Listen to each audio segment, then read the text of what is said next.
So, what happened that year was pretty interesting. 2016, I would say, was really the doorstep of the crumbling of the political establishment. And you saw it accelerated and it continued. I would say it continued up from 2008 to this point. It's not reached its full peak yet. But I would argue that the Republican establishment was already defeated before Donald Trump even got into the picture. Okay. The Democratic establishment had a little bit longer lifeline. But here's the thing: every election, when the Republicans picked an establishment candidate, they lost.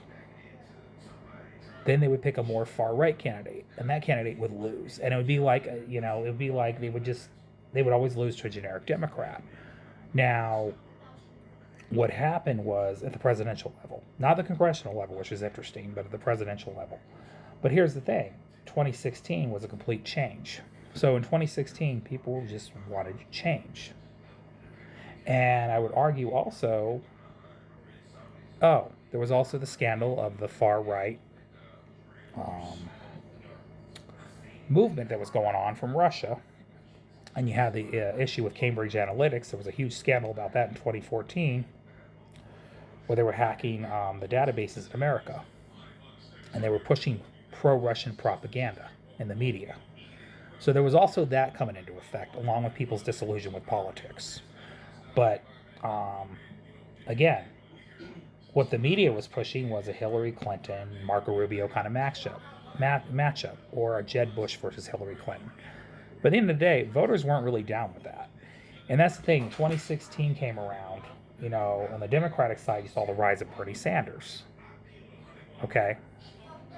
And again, I was a traditional Democrat at the time. I was going to support Hillary Clinton. Okay. Also, I was going to in 2008 until I learned about Obama, and I supported Obama instead. But in 2016, I was probably going to support Hillary Clinton. I was really pushing a candidate like Elizabeth Warren to run.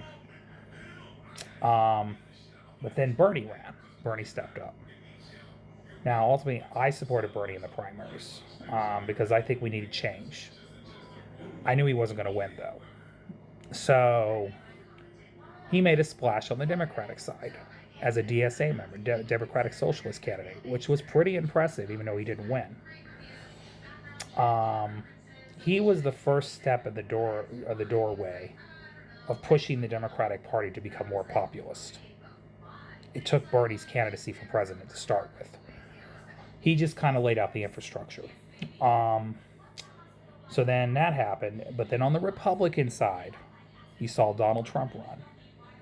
And you started to learn how disillusioned the Republican base was with their politicians.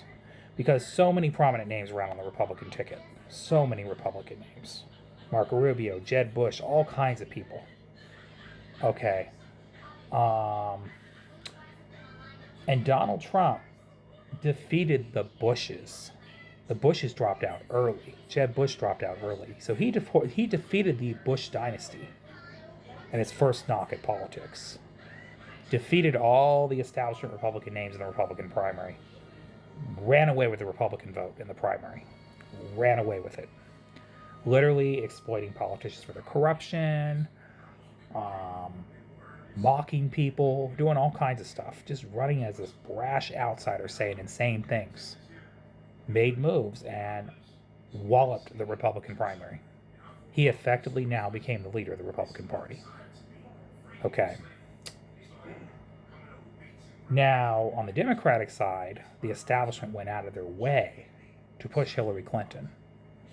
They said, "Oh hell no, we are not having that on the Democratic side. We are not having a wrecker of the system."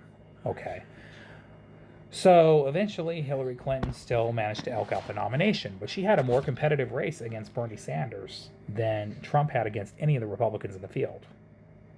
That was already a tall tale sign that the political establishment was on its way out the door. So Donald Trump defeated the Bush dynasty, defeated the Republican establishment. Okay. Bernie come close to defeating the Democratic establishment in 2016. Hillary Clinton ultimately prevailed, though. So then it became a Hillary Clinton versus Donald Trump election. Now, what happened? Hillary Clinton was viewed as the status quo. Hillary Clinton was viewed as business as usual. Donald Trump was running on change. Again, but you also want to throw a mix of that Cambridge Analytics and pro-Russian propaganda that was being put into the U.S. media market. So you had all that, and also the internet. All right, so you had a splash of right-wing propaganda pushing through American politics. Russia collusion in American politics, along with the anti-establishment anger people had against the political system. And the Clinton machine was running as its traditional Democratic Party apparatus. But the overall mood of the American electorate overall, yet alone a big chunk of the Democratic base and independent voters, were not down with it. They wanted change. So Donald Trump ran as that change agent. As terrible as the things he said and as terrible as the things he ultimately did to this country. It ended up being consequential because at the end of the day, Donald Trump ended up winning in 2016, to everybody's surprise. Okay. Again, when it talks about sexism, racism, institutional racism, and all those things, it exists, and I'm acknowledging it. I'm not saying it didn't exist before. I'm not saying that didn't play a factor. It did. But in 2016, ultimately Donald Trump prevailed. Now, to be fair, Hillary Clinton won the popular vote by 3 million votes, but still lost the Electoral College because welcome to the American electoral system, right? So that was the situation we had in 2016. Now, a lot of people thought it was just a fluke. It was just one-off election. People just hated Hillary Clinton that much. Wrong. It wasn't just about that. Finally, people are realizing that. But here's the thing. 2016... He got in his first term. He took credit for the post-Obama economy the first time, even though he did his own form of dismantling the system and packing the courts with federalist judges, which are now reaping the consequences of. He sailed through his first term in the beginning, taking credit for the good economy. And really, the ultimate dislike people had of him was his personality and character. It wasn't even how he was governing. It wasn't even about the economy at the time, because back then people were very happy with the economy. It was just a referendum on his character. Now, ultimately, the Democrats prevailed in the 2018 midterms as a result of that. But Republicans obviously kept the Senate. Now I argue 2026 is going to be a way bigger wave midterm election than even 2018. But it's going to be because it's a different set of circumstances. But again, the political system has changed a lot. Because even back then, more Democrats wanted collaboration with Republicans. They still wanted that bipartisan kumbaya, a lot of voters in the country. So a lot's changed since then. But that was 2016 on to 2018. So I'm going to do another video, continue off what I'm talking about, though, to see, to give you an idea of what I mean. Anyways, I'll see y'all later. Have a great day. Have a great night. Goodbye.